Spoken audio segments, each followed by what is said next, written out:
la Santa Biblia, libro de los Hechos, capítulo 19. Pablo en Efeso. Aconteció que entre tanto que Apolos estaba en Corinto, Pablo, después de recorrer las regiones superiores, vino a Efeso, y hallando a ciertos discípulos les dijo: ¿Recibisteis el Espíritu Santo cuando creísteis? Y ellos le dijeron: Ni siquiera hemos oído si hay Espíritu Santo. Entonces dijo: ¿En qué pues fuisteis bautizados? Ellos dijeron: en el bautismo de Juan.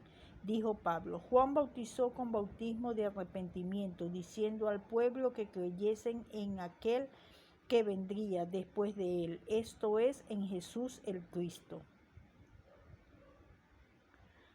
Cuando oyeron esto, fueron bautizados en el nombre del Señor Jesús. Y habiéndoles impuesto Pablo las manos, vino sobre ellos el Espíritu Santo, y hablaban en lenguas y profetizaban.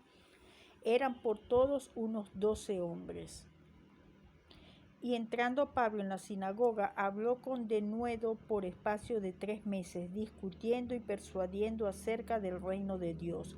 Pero endureciéndose algunos y no creyendo, maldiciendo el camino delante de la multitud, se apartó Pablo de ellos y separó a los discípulos, discutiendo cada día en la escuela de uno llamado Tiranno. Así continuó por espacio de 2 años, de manera que todos los que habitaban en Asia, judíos y griegos, oyeron la palabra del Señor Jesús. Y hacía Dios milagros extraordinarios por mano de Pablo, de tal manera que aún se llevaban a los enfermos los paños o delantales de su cuerpo, y las enfermedades se iban de ellos, y los espíritus malos salían. Pero algunos de los judíos exorcistas ambulantes intentaron invocar el nombre del Señor Jesús sobre los que tenían espíritus malos, diciendo: Os conjuro por Jesús, el que predica Pablo. Había 7 hijos de un tal Esceva, judío, jefe de los sacerdotes, que hacían esto.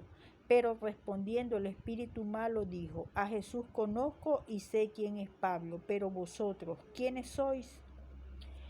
Y el hombre en quien estaba el espíritu malo, saltando sobre ellos y dominándolos, pudo más que ellos, de tal manera que huyeron de aquella casa desnudos y heridos. Y esto fue notorio a todos los que habitaban en Efeso, así judíos como griegos, y tuvieron temor todos ellos, y era magnificado el nombre del Señor Jesús. Y muchos de los que habían creído venían confesando y dando cuenta de sus hechos. Asimismo, muchos de los que habían practicado la magia trajeron los libros y los quemaron delante de todos. Y hecha la cuenta de su precio, hallaron que era 50,000 piezas de plata. Así crecía y prevalecía poderosamente la palabra del Señor. Pasadas estas cosas, Pablo se propuso en espíritu ir a Jerusalén, después de recorrer Macedonia y Acaya, diciendo: después que haya estado allí, me será necesario ver también a Roma. Y enviando a Macedonia a 2 de los que le ayudaban, Timoteo y Erasto, él se quedó por algún tiempo en Asia. El alboroto en Efeso.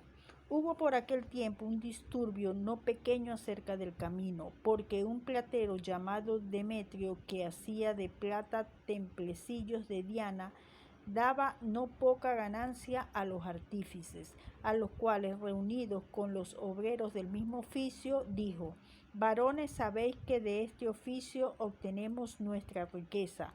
Pero veis y oís que este Pablo, no solamente en Efeso, sino en casi toda Asia, ha apartado a muchas gentes con persuasión, diciendo que no son dioses los que se hacen con las manos.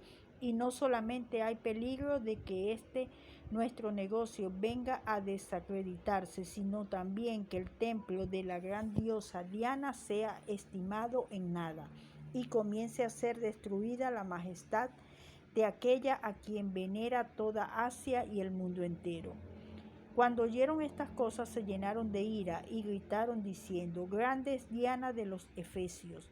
Y la ciudad se llenó de confusión, y a una se lanzaron al teatro, arrebatando a Gayo y a Aristarco, macedonios compañeros de Pablo. Y queriendo Pablo salir al pueblo, los discípulos no le dejaron. También algunas de las autoridades de Asia, que eran sus amigos, le enviaron recados rogándole que no se presentase en el teatro. Unos pues gritaban una cosa y otros otra, porque la concurrencia estaba confusa y los más no sabían por qué se habían reunido. Y sacaron de entre la multitud a Alejandro, empujándole los judíos. Entonces Alejandro, pedido silencio con la mano, quería hablar en su defensa ante el pueblo. Pero cuando le conocieron que era judío, todos a una voz gritaron casi por 2 horas: «Grande es Diana de los Efesios». Entonces el escribano, cuando había apaciguado a la multitud, dijo: «Varones efesios, ¿y quién es el hombre que no sabe que la ciudad de los Efesios es guardiana del templo de la gran diosa Diana y de la imagen venida de Júpiter? Puesto que esto no puede contradecirse, es necesario que os apaciguéis y que nada hagáis precipitadamente, porque habéis traído a estos hombres sin ser sacrílegos ni blasfemadores de vuestra diosa, que si Demetrio y los artífices que están con él tienen pleito contra alguno, audiencias se conceden y procónsules hay. Acúsense los unos a los otros, y si demandáis alguna otra cosa en legítima asamblea se puede decidir, porque peligro hay de que seamos acusados de sedición por esto de hoy, no habiendo ninguna causa por la cual podamos dar razón de este concurso». Y habiendo dicho esto, despidió la asamblea.